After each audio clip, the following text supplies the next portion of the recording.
The rain had been coming down for hours, turning the narrow back road into a slick, muddy mess. Nathan gripped the steering wheel, his knuckles white as he squinted through the windshield. His wipers struggled to keep up with the downpour, and the headlights barely cut through the gray haze of the late afternoon. He hadn't planned on taking this route home. Normally, he stuck to the highway, but traffic had been brutal, and he figured the back roads would be faster. Now, with the rain pounding and visibility low, he regretted the decision. Then he saw them. A pile of something huddled against the ditch, barely visible in the dim light. At first, he thought it was a trash bag someone had tossed out, but as he got closer, a movement caught his eye. Tiny, shaking bodies. His foot slammed on the brakes. The truck skidded slightly before jerking to a stop. Heart pounding, he threw it in park and grabbed his rain jacket from the passenger seat. The second he stepped out, the cold hit him like a slap. The wind howled, sending sheets of rain sideways. His boots sank into the muddy roadside as he hurried toward the ditch, his breath visible in the frigid air. There were 5 of them. 5 tiny, skeletal puppies, curled into one another in a desperate attempt to stay warm. Their fur was soaked, clinging to their frail bodies. Ribs jutted out beneath their wet coats, and their eyes wide, terrified, darted to him as he approached. Nathan crouched, his stomach twisting at the sight. Someone had left them here, abandoned them in the middle of nowhere, in this storm, with no chance of survival. "Hey, little ones," he murmured, keeping his voice low, steady. One of the puppies let out a weak whimper, barely audible over the wind. Another tried to move but stumbled, too weak to stand. Nathan didn't hesitate. He peeled off his jacket and gently scooped the shivering pups into it, wrapping them as best he could before hurrying back to his truck.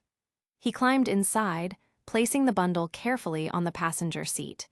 The puppies barely moved, their tiny bodies limp with exhaustion. He turned the heat up as high as it would go. For a moment, he just sat there, staring at them. He hadn't planned for this. He had no idea what to do. He wasn't a dog person, never had been. Growing up, his family hadn't kept pets, and his job as a mechanic kept him too busy for anything more than the occasional houseplant. But leaving them here wasn't an option. He grabbed his phone, quickly searching for the nearest vet clinic. The closest one was nearly an hour away. He glanced at the puppies again, their eyes barely open. They didn't have an hour. "All right," he muttered, throwing the truck into drive. "Let's get you somewhere warm." The drive was tense. He kept one hand on the wheel, the other occasionally reaching out to check on the puppies. They were so quiet, too quiet. "Stay with me, all right," he said, even though he knew they couldn't understand. By the time he pulled into his driveway, the sky had darkened into early evening. The rain had slowed but hadn't stopped. He wasn't sure what his plan was. He wasn't equipped to care for 5 half-dead puppies, but he needed to get them inside, warm and fed. Carrying them carefully, he stepped into his small house, the scent of motor oil and old wood greeting him. He cleared a spot on the couch, laying down towels before unwrapping them from his jacket. They barely moved. Panic clawed at his chest. He rummaged through his kitchen, finding an old turkey baster and filling it with warm water. One by one, he dribbled tiny amounts onto their tongues, hoping it would help. The smallest one, a little gray pup with patches of missing fur, didn't react at all. Nathan swallowed hard. "Come on, buddy," he whispered, gently rubbing the puppy's side. "Don't give up." Hours passed in a blur. He dried them off, wrapped them in blankets, and did his best to keep them warm. He had no dog food, so he mixed a little milk with some scrambled eggs, offering tiny bites. A couple of them licked at it weakly. By midnight, exhaustion pulled at him, but he refused to sleep. He sat on the floor beside the couch, watching them, listening to the soft rise and fall of their breathing.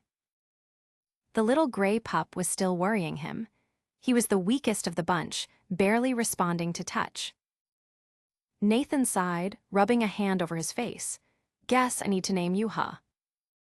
He looked at the tiny, frail body in front of him. How about, Dusty, he murmured. Kinda suits you. The puppy didn't react, but Nathan kept talking anyway. All right, Dusty, you and your siblings, you're safe now. I don't know what I'm doing, but we'll figure it out. He leaned back, staring at the ceiling. He hadn't planned on this, but somehow, in the span of a few hours, his life had changed. And there was no turning back now. Nathan didn't sleep. He sat on the floor beside the couch, his body stiff and aching, but every time his eyes drifted shut, a weak whimper or a barely audible breath from one of the puppies jolted him awake. The little gray one, Dusty, worried him the most. The pup barely moved, his tiny ribs rising and falling in shallow, uneven breaths. By the time the first hint of dawn broke through the window, Nathan had made up his mind. He wasn't equipped to handle this alone. He needed help. He carefully wrapped the puppies in the same towels he'd used the night before, layering them inside a cardboard box he found in the garage. Dusty lay motionless against his siblings, and Nathan's stomach twisted at the thought of losing him. The drive to the vet felt longer than it should have. The roads were still slick from the storm, and morning traffic was sluggish, but Nathan barely noticed. He kept glancing at the box on the passenger seat, checking for any sign of movement. When he finally pulled into the clinic's small parking lot, he didn't waste a second. The smell of antiseptic and fresh coffee hit him as he pushed through the glass doors, the bell above jingling softly. The receptionist, a middle-aged woman with tired eyes and a kind smile, barely had time to greet him before he set the box on the counter. Found them last night, he said, voice rough from exhaustion. They were dumped in a ditch. I don't know if they're gonna make it. She didn't hesitate. Pressing a button on the desk phone, she called for someone in the back. Within seconds, a young vet tech rushed out, her face tightening when she looked inside the box. Bring them back, she said, already ushering him through the swinging doors. The exam room was small but bright, the overhead lights harsh against Nathan's tired eyes. He stepped back as the vet tech carefully lifted each puppy onto the stainless steel table. A door opened, and a man in his 50s entered, his graying hair combed back neatly. His name tag read Dr. Keegan. Without a word, he pulled on a pair of gloves and began examining the puppies, his movements quick but gentle. They're severely malnourished, he said after a few minutes. Dehydrated too. Whoever abandoned them didn't care if they survived. Nathan clenched his jaw. He hadn't allowed himself to think too much about that part, not yet. Dr. Keegan continued, running his hands carefully over Dusty's frail body. The pup didn't react. This one's in the worst shape, he murmured. He's cold, barely responsive. We'll do everything we can, but he's got a long road ahead. Nathan exhaled slowly, his fingers pressing into his palms. What do they need? Roman IV fluids, antibiotics, and around-the-clock care, the doctor said. They're too weak for vaccines right now, but once they're stable, we'll start them on a proper nutrition plan. Nathan nodded. Do whatever you have to. Dr. Keegan glanced at him then. Are they yours? The question caught him off guard. He hesitated, looking at the tiny bodies on the table. I found them, he said finally. I don't know what happens next. The vet nodded as if he understood. We can keep them here for now, monitor them, but they'll need a foster or an adopter soon. The shelter's full, and young puppies like this need constant care. Nathan ran a hand over his face. He hadn't thought that far ahead. He'd been running on instinct since the moment he saw them in the rain. They'll need someone patient, Dr. Keegan added, especially this little guy. He gestured toward Dusty. If he pulls through, he's going to need more than just food and warmth. He's been through a lot. Nathan stared at the tiny gray pup. Dusty hadn't moved since they arrived. Part of him was afraid to even breathe, terrified the next time he looked, the little body might be still forever. Something inside him shifted. "How long will he need care?" he asked. Dr. Keegan's expression softened. "Weeks, maybe months, but with the right person, he has a chance." Nathan didn't respond right away. He wasn't that person. He didn't know the first thing about taking care of a dog, let alone one this fragile. But when he looked at Dusty, he saw something raw and familiar, something that reminded him of himself.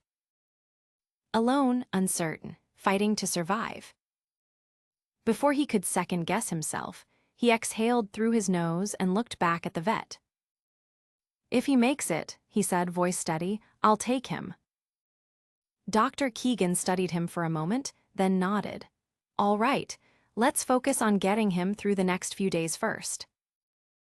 Nathan didn't leave the clinic right away. He sat in the waiting room, sipping a cup of bad coffee, his thoughts tangled. He hadn't planned for any of this. He didn't even know if Dusty would make it through the night. But for the first time in a long time, he felt like he was exactly where he was supposed to be. Nathan wasn't sure what he expected when he walked back into the clinic the next morning. Maybe bad news, maybe the kind of news that made his stomach not just thinking about it. But when he stepped through the glass doors, the receptionist gave him a small, knowing nod before motioning toward the back. He followed the familiar hallway, his boots scuffing against the tile, until he reached the same exam room where he had left them. Dr. Keegan was there, standing beside a small enclosed incubator. Inside, wrapped in soft blankets, the gray pup barely stirred, but his chest was still moving slow, steady. "He made it through the night," the vet said, glancing over. "Not out of the woods yet, but he's fighting." Nathan exhaled, only realizing now how tightly he'd been holding his breath. He stepped closer, peering down at the fragile body curled in the blankets. The other puppies weren't there, probably somewhere else in the clinic, getting the care they needed, but this one, this tiny, stubborn thing, had held on. "He's got a strong will," Dr. Keegan continued. "That's something." Nathan studied the small pup, his too thin frame, the patches of missing fur, the delicate rise and fall of his breath. He looked fragile, but there was something beneath that, something that refused to let go. "Yeah," Nathan murmured, "he does." The vet tapped a chart against his palm. "We're still monitoring him. He's getting fluids, and we've started him on a special feeding routine, small amounts, every couple of hours. He's responding, but it's slow. He's going to need constant care if he's going to make it." Nathan didn't hesitate. "I'll take him." Dr. Keegan raised a brow. "That's not a small commitment." "I know." There was a pause, the kind that felt heavier than it should have. Then the vet nodded. "All right, but we need to be clear, this isn't going to be easy. He'll need round-the-clock attention, and there's no guarantee he'll fully recover." Nathan glanced down again. The pup was so small, so breakable, but he had survived this long. That had to mean something. "I'm not going to let him go through this alone," he said. Dr. Keegan seemed satisfied with that answer. "We'll keep him here for another day or two, make sure he's stable enough to leave. In the meantime, you'll need to prepare special food, medications. I'll give you a full list." Nathan nodded. He wasn't sure what he was getting himself into, but he knew one thing: he wasn't walking away. The next 2 days blurred together.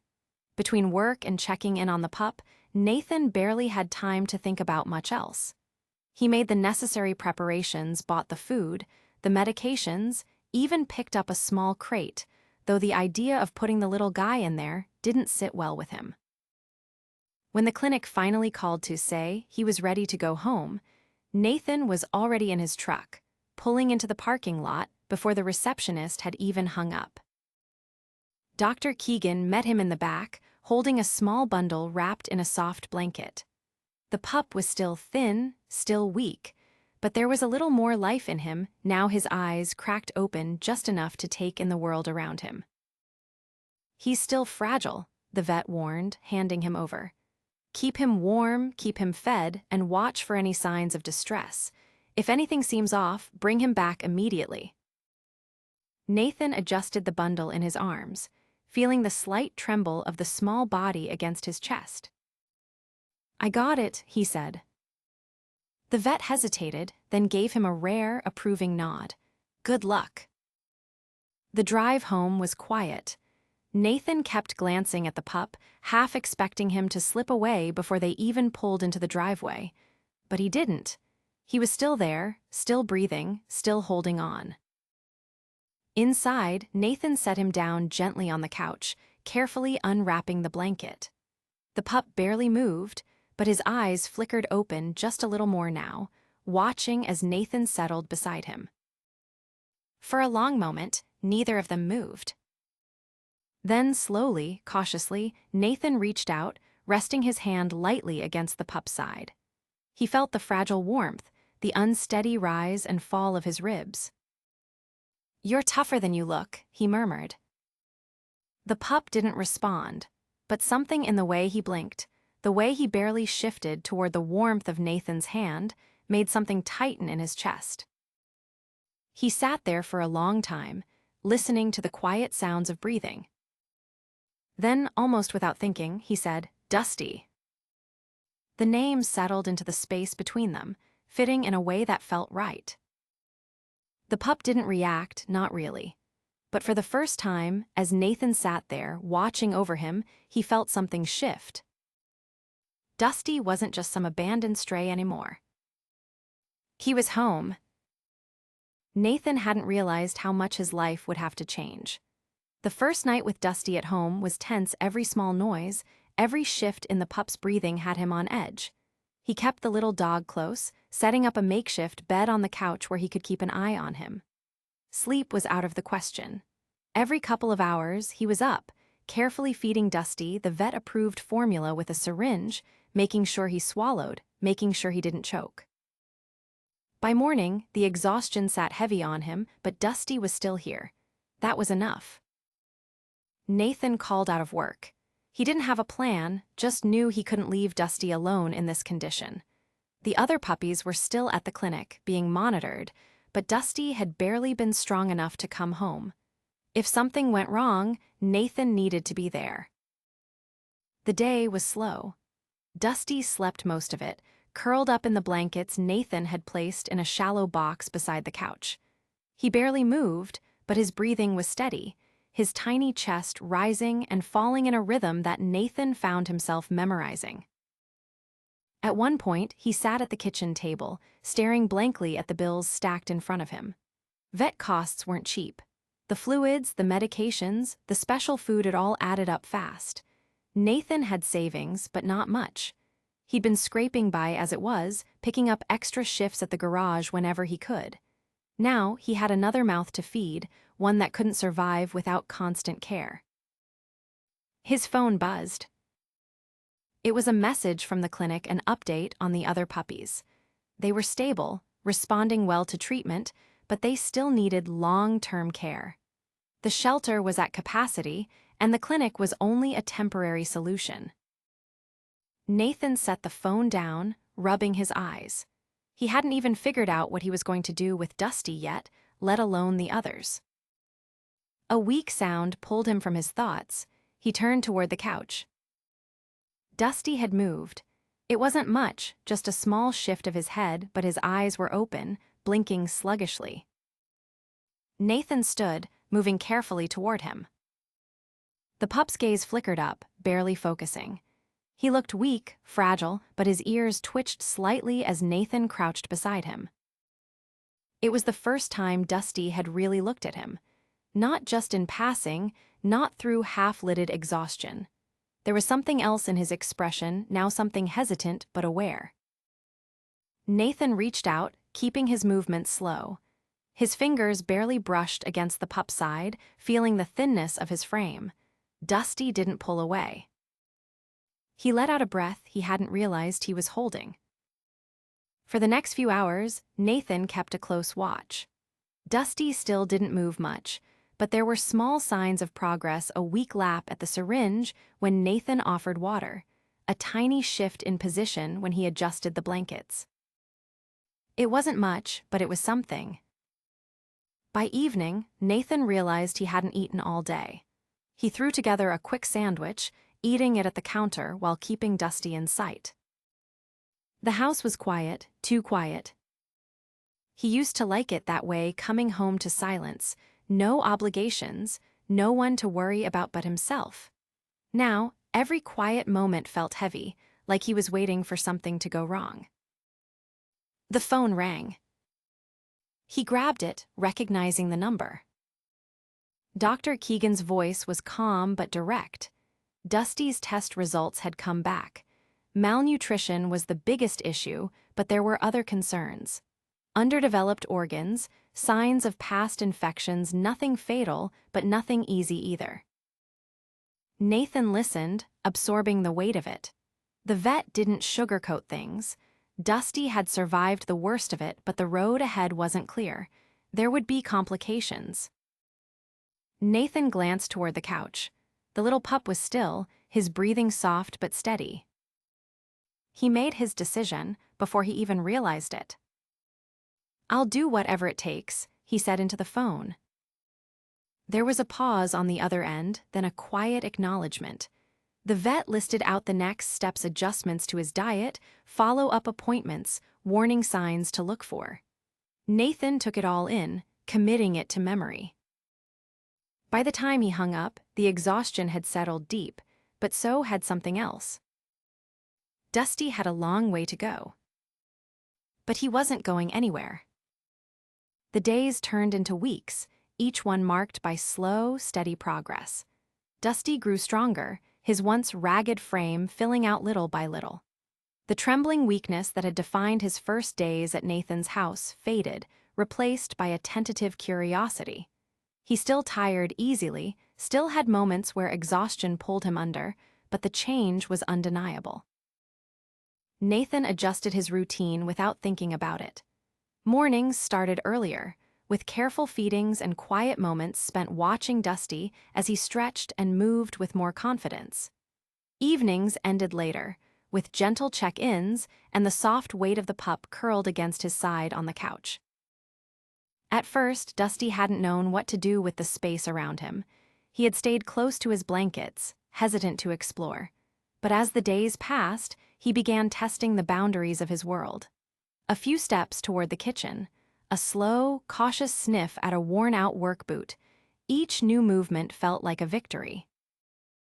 Nathan found himself watching more than he ever had before. Not just observing, but truly noticing. The way Dusty's ears twitched when he heard a new sound. The way his paws, still too small for his growing frame, sometimes fumbled on the hardwood floors. The way he hesitated before making a decision, as if the instinct to be careful was ingrained in him. One evening, after a long shift at the garage, Nathan came home to find Dusty waiting by the door. Not just lying there, not just resting, waiting. The sight hit something deep in him. He crouched down, and for the first time, Dusty took the last step forward. A small, hesitant nuzzle against Nathan's hand. It was trust, hard-earned, fragile but real. Nathan didn't say anything. He just let his fingers trail gently over the pup's fur, feeling the warmth beneath his touch. From that moment on, things were different. The first time Dusty followed him into the backyard, it was slow and uncertain. Nathan let him take his time, watching as the little dog stepped onto the patchy grass, lifting his nose to take in the crisp air. It wasn't much of a yard, just a small, fenced-in space behind the house, mostly dirt and a few stubborn weeds. But to Dusty, it was something new. Nathan stood back, letting him explore. The pup sniffed at the ground, pausing at every new scent. His movements were careful, but there was something else now, something lighter. Confidence. Nathan leaned against the porch railing, a small smile tugging at the corner of his mouth. When Dusty turned back toward him, there was no hesitation this time. He trotted, still a little unsteady, still smaller than he should be, but he closed the space between them with purpose.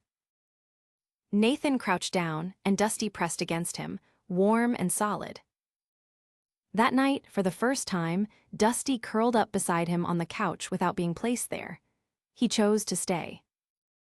The vet visits became less about survival and more about progress. Doctor Keegan noted the improvements, the weight gained, the way Dusty's body was finally catching up to where it should have been. "He's come a long way," the vet said one afternoon, scribbling notes onto a chart.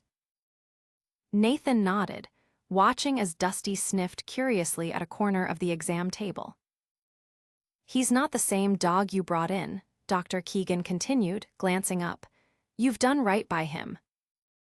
Nathan didn't know what to say to that, so he just reached out, ruffling the fur behind Dusty's ears. The pup leaned into the touch without hesitation. A few months ago, that wouldn't have been possible. One day, Nathan left the back door open while working on his truck. He expected Dusty to stay close, the way he always did. But after a while, when he glanced toward the house, the pup was gone. Panic flared, sharp and immediate. Nathan wiped his hands on his jeans, scanning the yard. Then, just beyond the fence, he spotted him. Dusty sat at the edge of the property, ears perked, watching a butterfly hover just above the grass. Nathan exhaled, the tension easing. He walked over, crouching beside his dog. "Didn't go far, huh?" Dusty glanced up at him, then back at the butterfly. Nathan sat there for a moment, just watching. "Guess you're finally figuring out the world," he murmured. Dusty didn't flinch at his voice anymore, didn't cower or pull away. Instead, he leaned slightly against Nathan's leg, the warmth of him steady and sure. Nathan let his fingers skim over the soft fur at Dusty's neck. "Yeah," he said quietly, "me too." The first time Dusty ran, not just walked, not just moved, but really ran, it was in the backyard on a warm evening. Nathan had been tossing an old tennis ball, not expecting much. Dusty had watched it roll across the grass, hesitant, but then something shifted. Without warning, he took off.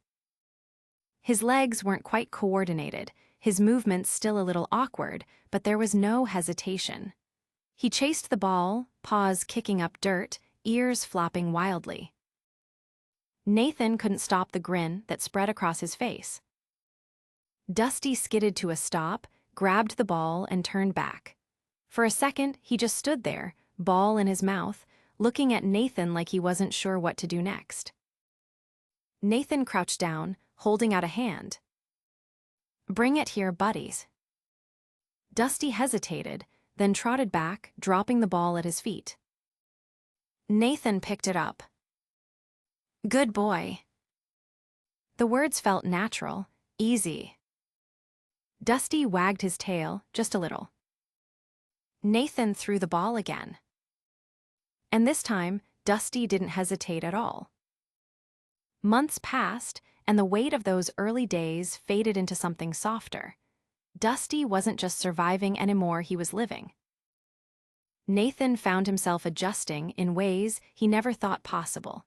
He caught himself picking up dog treats at the store without thinking, leaving the back door open just enough for Dusty to wander in and out, falling asleep with the weight of a small, warm body curled up beside him. One evening, as he sat on the porch with Dusty lying at his feet, he realized something. He couldn't imagine life without him. Dusty had been abandoned, left for dead in the cold, but that wasn't who he was anymore. He was home. And so was Nathan.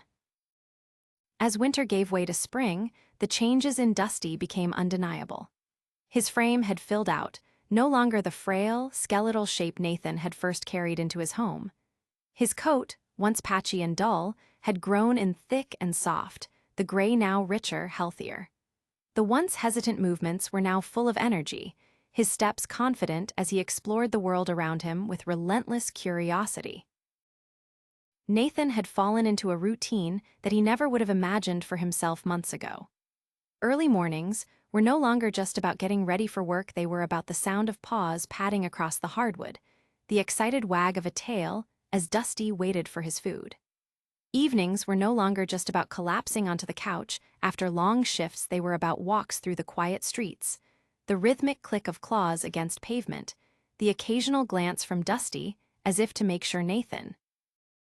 One afternoon, as Nathan finished up at the garage, he caught himself checking the clock, already thinking about getting home.